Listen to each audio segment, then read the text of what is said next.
Komið þið sæl ágætu hlustendur.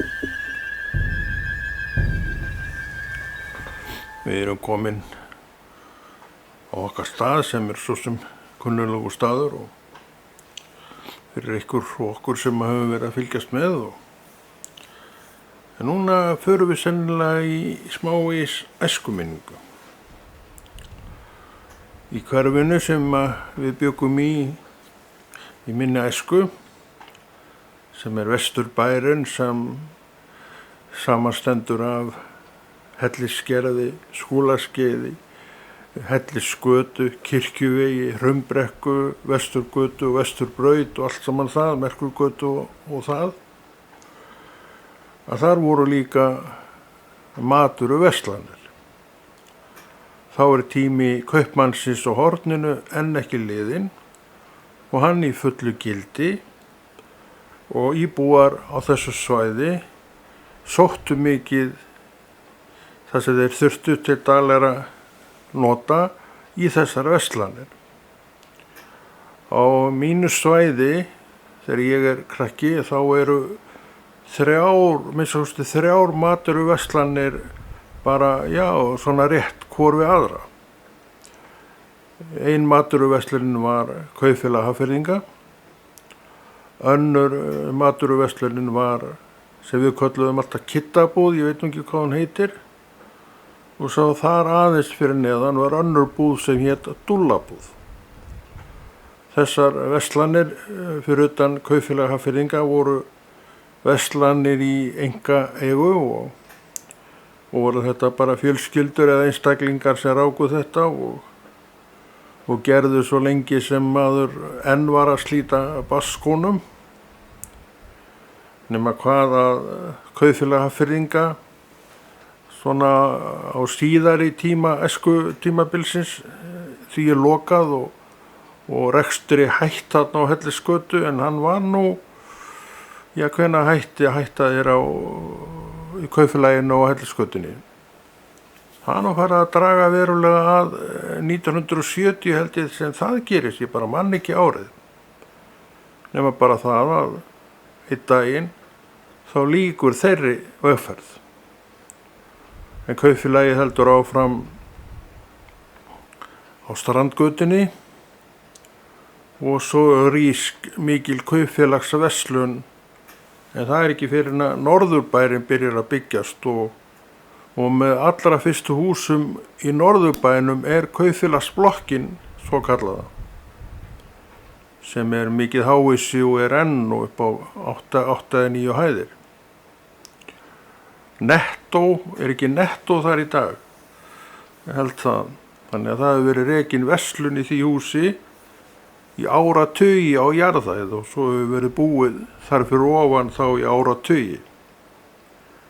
En ég hef nú aldrei orðið svo frægur að koma inn í neina af þessum íbúðum sem eru í Kaupfélagsblokkinni, ekki svo í muni. En einhverjir ættingjar hafa nú einhvern tímann búið þar en ég kom nú samt aldrei í heimsókn til þeirra ágætu manna eða kvenna. Foreldrar okkar og móðir, hún verslaði mikið við Dúllabúð og hann sendi oft vörurnar sem að hún pantaði bara heim eftir lokun og þannig að þetta engin nýlunda að verslanir sé að bjóða kúnna heimsendingu. Það búið að vera í áratugi, kannski ekki algengt á þessum árum en þú gast alveg fengið heimsendingu. Ég man vel eftir Dúllablessuðum þegar hann var að koma kannski einkum fyrir svona þessar stórhátíðir, jól og svona með kassa sem hann gekk með heim upp planið og afhendi móður minni eða þeim báðum þegar hann kom með þetta. 1 eða 2 kassa eða hvað þetta var sem hann var að koma með þannig að það var engin nýlunda að fá heimsendingar þjónustu frá þessu verslunum en þetta ennþá í gildi og það hefur verið að stíla orðið svolítið inn á þetta að menn noti þessa þjónustu og hún alltaf að verða svona virkari og virkari.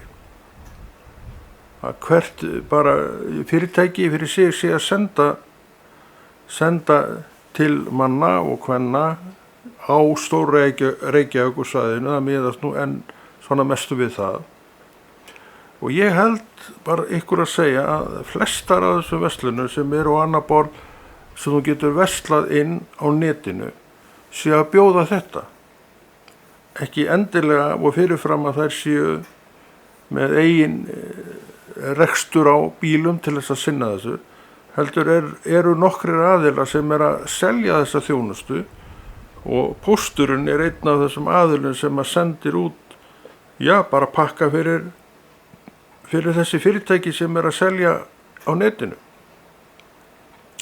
Þetta ósköp þægilegt en það býður upp á það þú þarft að bíða og þannig hefur það nú reyndar alltaf verið að kom listi til matvörukaupmannsins og svo fékkstu vöruna, það var að segja eftir lokun, þá gastu ekki verslað í búðinni lengur en vinnan hélt eitthvað smávegis áfram hjá verslunareiganda sem þurfti þá að fara á bílnum sínum til þess að afgreiða þessa pakka sem að keyptir voru.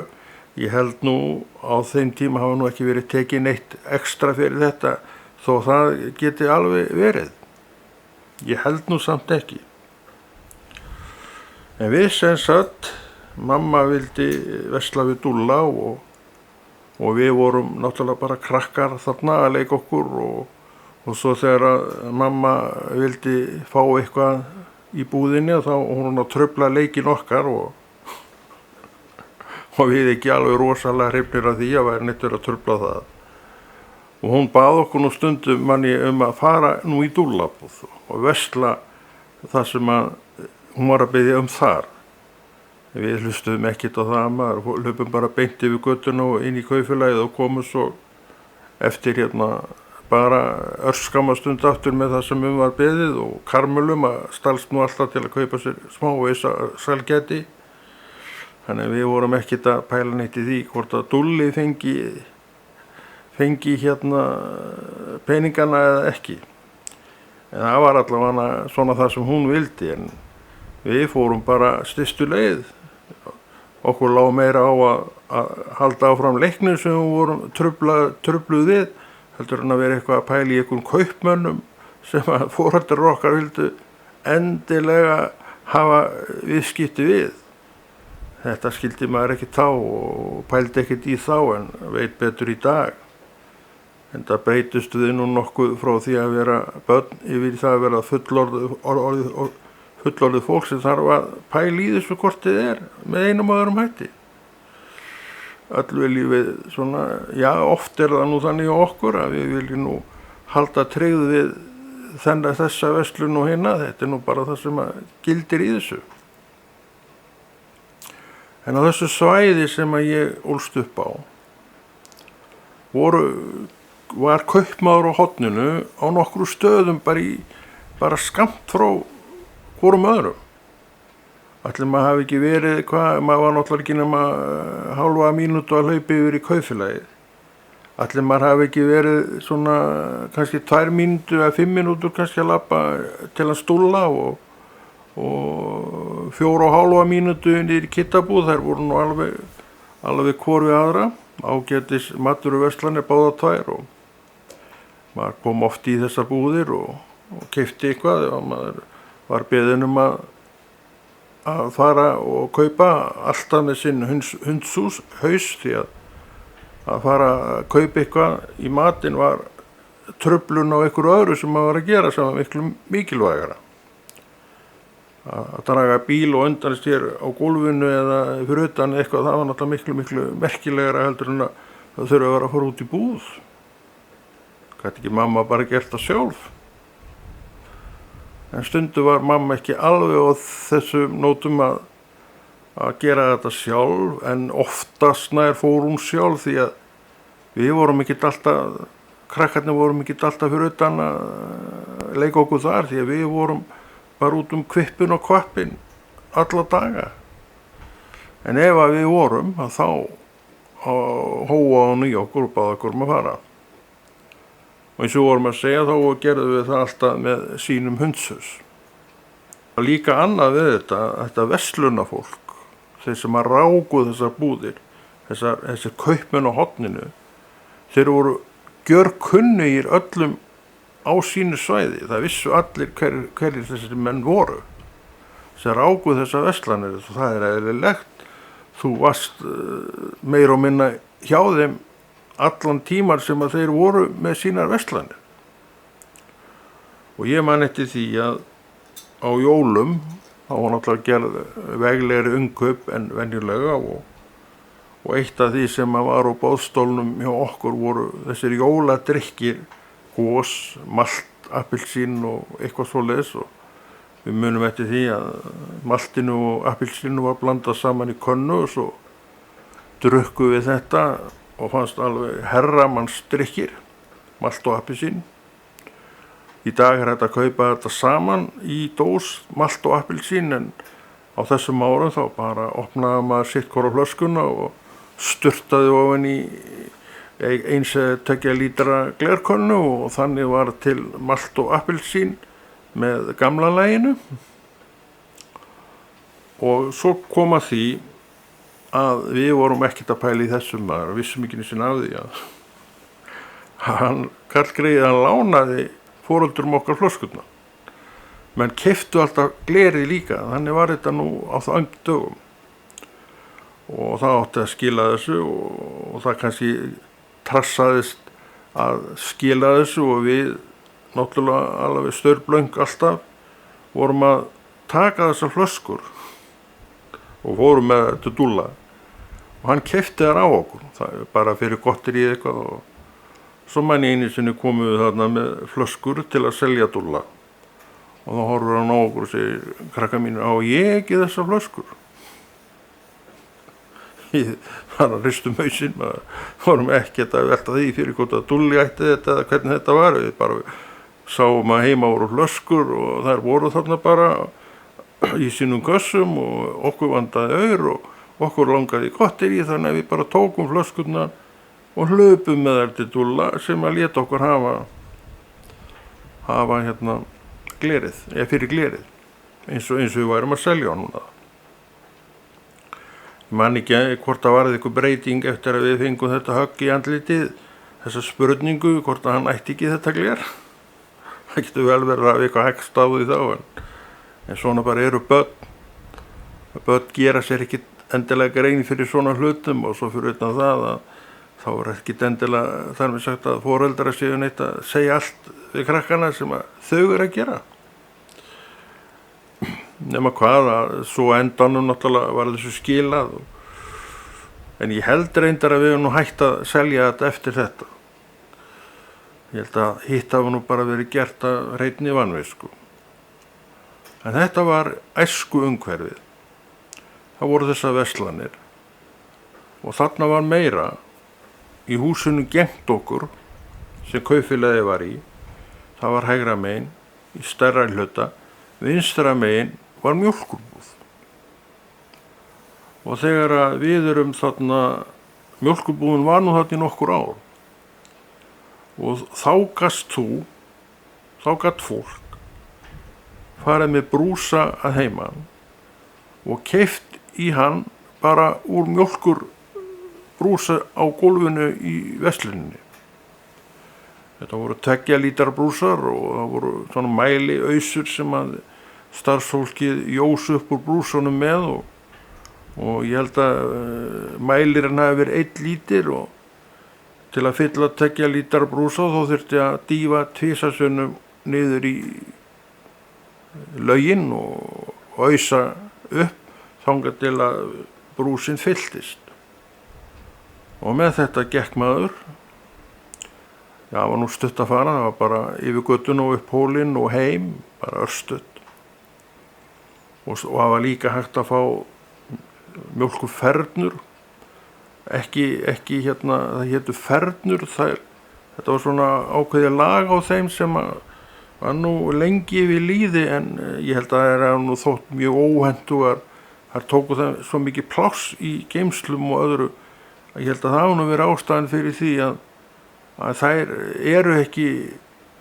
eru náttúrulega nokkuð lengi samt við líði en þær eru teknar út og í staðinn fara að koma þessar fernur mjólkur, já hitt hétu hyrnur, já, en þetta hétu fernur, þessar ílöngu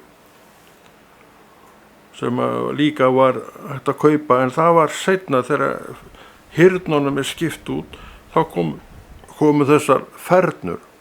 Mér minnir nú að áður en fernurnar koma, þá eru mjólkurpokar seldir, 1 lítra mjólkurpokar, en þetta allt saman eftir 1970. En við erum að tala þarna tímabilið frá milli 63, 4 og framundir 70, svona eitthvað á því tímabilið. Þá var þetta svona. Þá var mjólkurbrúsinn á gólfinu í mjólkurbúðinni og þú komst með mjólkurbrúsa heiman sem tók, 2 lítra. Ég man nú ekki hvað við vorum snögg að drekka þessa 2 lítra, en sjálfsagt höfum nú við þurft meira en 2 lítra af mjólk því að við vorum svo mörg. Þetta var heill her af fólki þarna sem bjó á Hellisgötu 15 á neðri hæðinni. Allt tápmiklir krakkar sem náttúrulega gera ekkert annað en að éta, og við vorum bara þar. En þetta var svona umhverfið okkar þarna á mínu æsku slóðum. Sem sagt, þessu við sögðum áðan, þá var það Hellisgata beint fyrir framan okkur, Skúlaskeiðið beint upp á okkur, vinstra megin var Norðurbraut og vinstra megin líka Vesturbraut. Hún gekk niður að Vesturgötu, og þarna á horni Vesturgötu og Vesturbrautar var vélsmiðjan Klettur, og beint á móti þar voru beituskúrar einhverjir sem voru þarna áratugum saman, en allt fyrir lifandis löngu farið, og þar fyrir neðan þessa beituskúra var gamla höfnin og eftir 60 stálþilið sem kemur í notkun árið 1960. Þannig að bryggjan blasti við þegar komið var niður fyrir þessa beituskúra yfir Vesturgötuna. Þar á milli þessara beituskúra var svona smá vegur, gangvegur, og þar blasti höfnin við, og Norðurstjarnan eftir hún kom líka, og svo þar fyrir innan bæjarútgerðin. Seinna risu einhverja skemmur þarna, var ekki Eimskip með einhverja aðstöðu þarna tíma, en það kemur nú held ég ekki fyrir en eftir 70. Eða kannski það komið fyrir 70, ég man það ekki, en þegar við erum að slíta okkar smæstu badskóm, þá ekkert svona þarna. Og Norðurstjarnan þá í byggingu svona verið að reisa hana. Þetta var nú umhverfið sem maður ólst upp við, og ef maður fór niður Kirkjuveginn, þar var hann Hatti vinur okkar að selja okkur fisk. Og oft kom maður nú við hjá honum og keypti ísuflak eða heila ísu, eitthvað sem var, og fékk það þetta afgreitt, og hann vafði þessu inn í dagblað. Dagblöðin sem þeir voru bara skilað oft inn í þessar fiskbúðir, og þau voru vafin utan fiskinn sem fólkið var að kaupa, og þannig gekk það með sinn fisk, hvort sem var flak eða hvað, heim. Hvort kom í þetta í holdið bleksverta, ég veit það ekki, man nú aldrei eftir því, en þetta var gert og enginn hreyfði neinum andmælum við því. En svo náttúrulega var þetta allt saman stoppað og líklega verið bannað, geri ég ráð fyrir, á þess að gera mér alveg grein fyrir því hvernig það var. En þetta var umhverfið. Og þarna á móti neðst á Kirkjuveginum, og það sem að Reykjavíkurvegur brekkan þar var eins og við munum mörg. Birgir Björnsson, handklætningsmaður þá, einn af okkar bestu handklætningsleiksmönnum, með reiðhjólaverkstæði og reiðhjólabúð svona. sem að kom oft við og oft gerði hann nú handtak við hjólinn hjá manni og hann Birgir Björnsson, ég man nú ekki hvað búðin hét, var með hljómplötu verslun þar tíma ásamt bara hinu dótinu sem hann var með og hann svona með fyrstu hljómplötu verslunum sem að koma í Hafnarfirði en held nú hann hafi nú ekki verið svo fyrsti samt því að í Hafnarfirði á Hellisgötunni það voru skúrar þarna gengt Hellisgerði rétt við Siggubæ voru skúrar, þeir eru farnir og þar gekk maður niður tröppur og þar var reiðhjólaverkstæði líka og þar sá sem var með þetta reiðhjólaverkstæði, hann var nú með að stutt flutti sig held ég niður á Strandgötu og þar var kassi upp á hillu þú komst inn í þetta dimma rými sem að skúrin var þar var kassi og í þessum kassa hljómplötur bara örfáar plötur og ég man eftir því að ég kom oft og gramsaði í þessum plötum og keypti einhverjar plötur þar en þetta var svona allt í nágrenni við okkur ég held en ég þori ekki að fara með það fullir það að þessi náungi hafi verið svo fyrst í Hafnarfirði til að selja hljómplötur en svo vex það allt saman fiskur hrygg þegar Birgir kemur þarna með hljómplötur nokkrar hljómplötur svo var Jón Matt þarna á Strandgötunni með hljómplötur það var eins með það þetta var bara í kössum og ef þú baðst þá kom hann fram með hljómplötunar og þú gast gramsaði í þessum plötum og ég man eftir því á Jóni Matt keypti ég mína fyrstu Deep Purple hljómplötu Deep Purple in Rock, þú manst eftir henni, það 1970 og ég man alltaf eftir því að ég spurði Jón, hvernig plata þetta? Þessi maður, þeir liggja á gólfinu og hlusta í andakt, sagði hann. Og ég féll fyrir þessum orðum og keypti plötuna. Og ég sá svo sem ekkert eftir því að hún var mikið spiluð og þetta þótti góð plata og við svipað leyti þá eru þeir með tónleika á Íslandi, ég reyndar fór nú ekki á þá. En þarna maður orðinn aðeins eldri, orðinn aðeins fullorðnari heldur var þegar maður var að selja dúllablessuðum hlöskurnar sem hann lánaði okkur á jólum og við áttum að skila en við trössuðum eitthvað að gera og við krakkarnir náttúrulega vissum ekkert hvers kyns var og fórum með þetta bara til hans og fengum einhverjar karmölur og eitthvað fyrir andvirði glersins.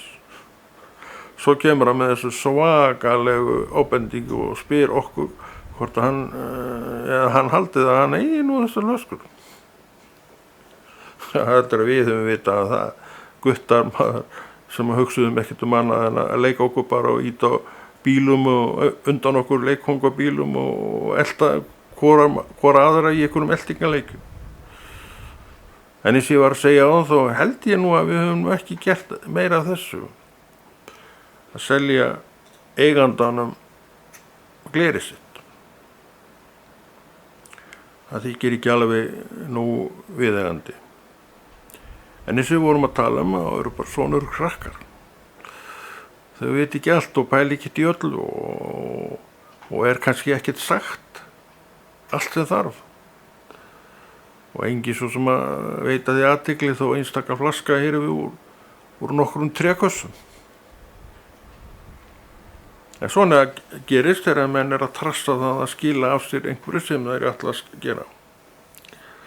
En þetta svona smávegis æskumynd frá þessum manni sem maður rifjaðist upp fyrir manni. Það getur vel verið að maður sé nú búin að í einhvað að þessu annar staðar en það verður þó bara að hafa það.